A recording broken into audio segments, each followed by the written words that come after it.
اعوذ باللہ من الشیطان الرجیم بسم اللہ الرحمن الرحیم۔ السلام علیکم ورحمۃ اللہ وبرکاتہ۔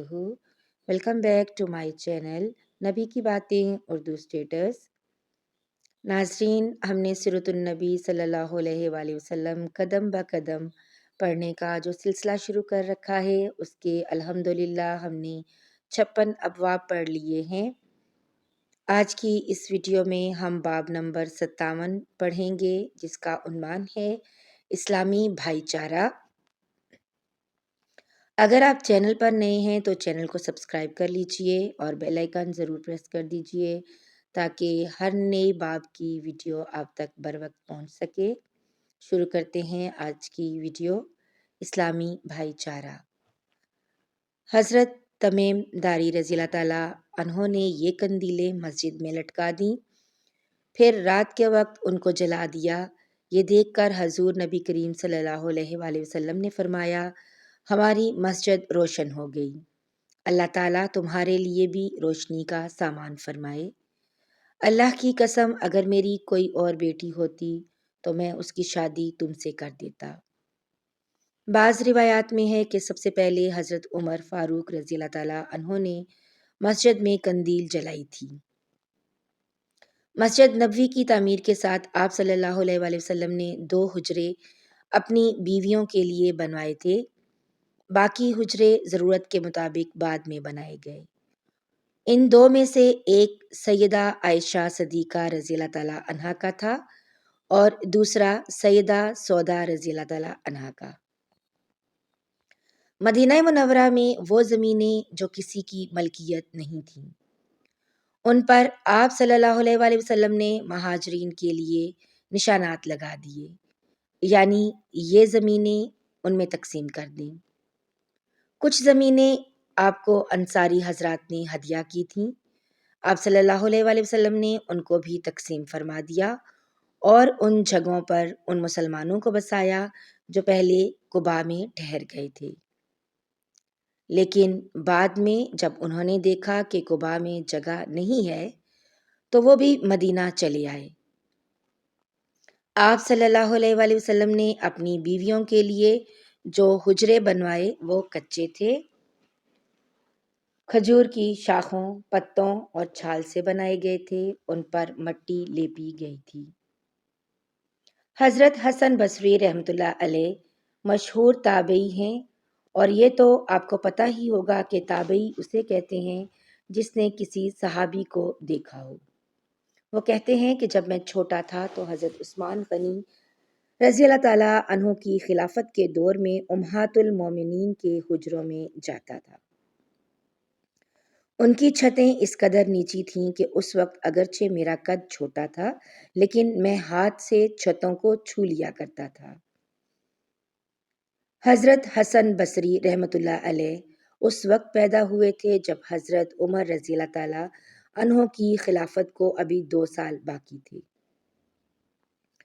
وہ نبی کریم صلی اللہ علیہ وآلہ وسلم کی زوجہ محترمہ حضرت ام سلمہ رضی اللہ تعالیٰ عنہا کی باندی خیرہ کے بیٹے تھے۔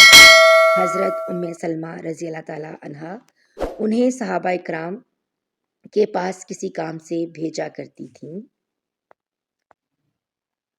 صحابہ کرام انہیں برکت کی دعائیں دیا کرتے تھے۔ حضرت ام سلمہ رضی اللہ تعالیٰ عنہا انہیں حضرت عمر فاروق کے پاس بھی لے گئی تھیں۔ حضرت عمر فاروق نے انہیں ان الفاظ میں دعا دی تھی، اے اللہ انہیں دین کی سمجھ عطا فرما اور لوگوں کے لیے یہ پسندیدہ ہوں۔ مسجد نبوی کے چاروں طرف حضرت حارثہ بن نعمان کے مکانات تھے۔ حضرت صلی اللہ علیہ وآلہ وسلم نے اپنی حیات مبارکہ میں متعدد نکاح فرمائے تھے جن میں دینی حکمتیں اور مصلحتیں تھیں۔ جب بھی آپ صلی اللہ علیہ وآلہ وسلم نکاح فرماتے تو حضرت حارثہ رضی اللہ تعالیٰ عنہ اپنا ایک مکان یعنی حجرہ آپ صلی اللہ علیہ وآلہ وسلم کو ہدیہ کر دیتے۔ اس میں آپ صلی اللہ علیہ وآلہ وسلم کی زوجہ محترمہ کا قیام ہو جاتا، یہاں تک کہ رفتہ رفتہ حضرت حارثہ رضی اللہ تعالیٰ عنہ نے اپنے سارے مکان اسی طرح حضور صلی اللہ علیہ وآلہ وسلم کو ہدیہ کر دیے۔ اسی زمانے میں حضرت صلی اللہ علیہ وآلہ وسلم نے مہاجرین اور انصار مسلمانوں کے سامنے یہودیوں سے صلح کا معاہدہ کیا۔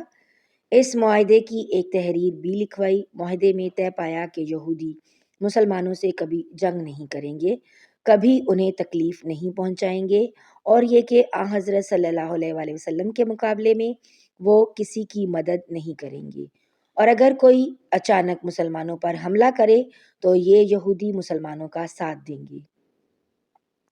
ان شرائط کے مقابلے میں مسلمانوں کی طرف سے یہودیوں کی جان و مال اور ان کے مذہبی معاملات میں آزادی کی ضمانت دی گئی۔ یہ معاہدہ جن یہودی قبائل سے کیا گیا ان کے نام بنی قینقاع، بنی قریظہ اور بنی نذیر ہیں۔ اس کے ساتھ ہی آپ صلی اللہ علیہ وآلہ وسلم نے مہاجرین اور انصار کے درمیان بھائی چارہ کرایا۔ اس بھائی چارے سے مسلمانوں کے درمیان محبت اور خلوص کا بے مثال رشتہ قائم ہوا۔ اس بھائی چارے کو مواخات کہتے ہیں۔ بھائی چارے کا یہ قیام حضرت انس بن مالک کے مکان پر ہوا۔ یہ بھائی چارہ مسجد نبوی کی تعمیر کے بعد ہوا۔ اس موقع پر آپ صلی اللہ علیہ وآلہ وسلم نے ارشاد فرمایا تھا، اللہ کے نام پر تم سب آپس میں دو دو بھائی بن جاؤ۔ اس بھائی چارے کے بعد انصاری مسلمانوں نے مہاجرین کے ساتھ جو سلوک کیا وہ رہتی دنیا تک یاد رکھا جائے گا۔ خود مہاجرین پر اس سلوک کا اس قدر اثر ہوا کہ وہ پکار اٹھے، اللہ کے رسول، ہم نے ان جیسے لوگوں کی طرح کے لوگ کبھی نہیں دیکھے۔ انہوں نے ہمارے ساتھ اس قدر ہمدردی اور غم گساری کی ہے، اس قدر فیاضی کا معاملہ کیا ہے کہ اس کی کوئی مثال نہیں مل سکتی۔ یہاں تک کہ محنت اور مشقت کے وقت وہ ہمیں الگ رکھتے ہیں، اور صلہ ملنے کا وقت آتا ہے تو ہمیں اس میں برابر کا شریک کر لیتے ہیں۔ ہمیں تو ڈر ہے بس آخرت کا سارا ثواب یہ تنہا نہ سمیٹ لے جائیں۔ ان کی یہ بات سن کر حضور نبی کریم صلی اللہ علیہ وآلہ وسلم نے ارشاد فرمایا، نہیں، ایسا اس وقت تک نہیں ہو سکتا جب تک تم ان کی تعریف کرتے رہو گے اور انہیں دعائیں دیتے رہو گے۔ بعض علماء نے لکھا ہے کہ بھائی چارہ کرانا حضور نبی کریم صلی اللہ علیہ وآلہ وسلم کی خصوصیت میں سے ہے۔ آپ صلی اللہ علیہ وآلہ وسلم سے پہلے کسی نبی نے اپنے امتیوں میں اس طرح بھائی چارہ نہیں کرایا۔ اس سلسلے میں روایات ملتی ہیں کہ انصاری مسلمانوں نے اپنے مہاجر بھائیوں کو اپنی ہر چیز میں سے نصف دے دیا۔ کسی کے پاس 2 مکان تھے تو ایک اپنے بھائی کو دے دیا، اسی طرح ہر چیز کا نصف اپنے بھائی کو دے دیا۔ یہاں تک کہ ایک انصاری کی 2 بیویاں تھیں، انہوں نے اپنے مہاجر بھائی سے کہا کہ میری 2 بیویاں ہیں، میں ان میں سے ایک کو طلاق دے دیتا ہوں، عدت پوری ہونے کے بعد تم اس سے شادی کر لینا۔ لیکن مہاجر مسلمان نے اس بات کو پسند نہیں فرمایا۔ ان کاموں سے فارغ ہونے کے بعد یہ مسئلہ سامنے آیا کہ نماز کے لیے لوگوں کو کیسے بلایا کریں۔ آپ صلی اللہ علیہ وآلہ وسلم نے اپنے صحابہ کرام رضی اللہ تعالیٰ عنہم سے مشورہ کیا۔ اس سلسلے میں ایک مشورہ یہ دیا گیا کہ نماز کا وقت ہونے پر ایک جھنڈا لہرا دیا جائے، لوگ اس کو دیکھیں گے تو سمجھ جائیں گے کہ نماز کا وقت ہو گیا ہے، اور ایک دوسرے کو بتا دیا کریں گے۔ لیکن حضور اکرم صلی اللہ علیہ وآلہ وسلم نے اس تجویز کو پسند نہیں فرمایا۔ پھر کسی نے کہا کہ بغل بجا دیا کریں۔ حضور صلی اللہ علیہ وآلہ وسلم نے اس کو بھی ناپسند فرمایا کیونکہ یہ طریقہ یہودیوں کا تھا۔ اب کسی نے کہا ناقوس بجا کر اعلان کر دیا کریں۔ آپ صلی اللہ علیہ وآلہ وسلم نے اس کو بھی پسند نہیں فرمایا، اس لیے کہ یہ عیسائیوں کا طریقہ تھا۔ پھر کچھ لوگوں نے مشورہ دیا کہ آگ جلا دی جائے۔ آپ صلی اللہ علیہ وآلہ وسلم نے اس تجویز کو بھی ناپسند فرمایا کیونکہ یہ طریقہ مجوسیوں کا تھا۔ ایک مشورہ یہ دیا گیا کہ ایک شخص مقرر کر دیا جائے کہ وہ نماز کا وقت ہونے پر گشت لگا لیا کرے، چنانچہ اس رائے کو قبول کر لیا گیا، اور حضرت بلال رضی اللہ تعالیٰ عنہ کو اعلان کرنے والا مقرر کر دیا گیا۔ انہی دنوں حضرت عبداللہ بن زید رضی اللہ تعالیٰ عنہ نے خواب دیکھا۔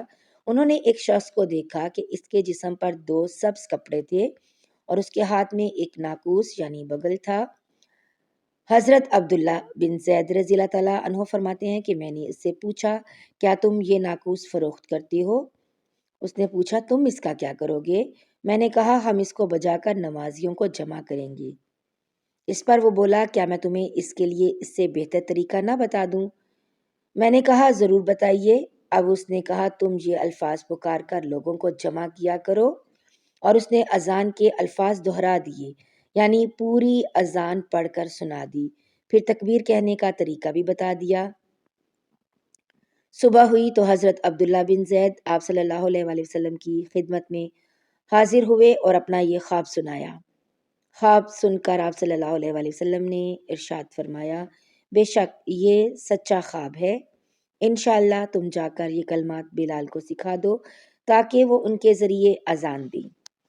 ان کی آواز تم سے بلند ہے اور وہ زیادہ ان کی آواز دلکش بھی ہے۔ حضرت عبداللہ رضی اللہ تعالیٰ عنہ حضرت بلال رضی اللہ تعالیٰ عنہ کے پاس آئے، انہوں نے کلمات سیکھنے پر صبح کی اذان دی۔ اس طرح سب سے پہلے اذان فجر کی نماز کے لیے اذان دی گئی۔ ناظرین، یہاں پر ہمارا باب نمبر 57 اختتام پذیر ہوا۔ اگر آپ نے یہاں تک ویڈیو دیکھ لی ہے تو لائک اور شیئر کرنا مت بھولیے گا۔ اللہ تعالیٰ میرے اور آپ کے مرحومین کی بلا حساب مغفرت فرمائے اور انہیں جنت الفردوس میں اعلیٰ مقام عطا فرمائے، آمین یا رب العالمین۔ ملتے ہیں ایک نئی ویڈیو میں، تب تک اپنا بہت سا خیال رکھیے گا، دعاؤں میں یاد رکھیے گا۔ اللہ حافظ۔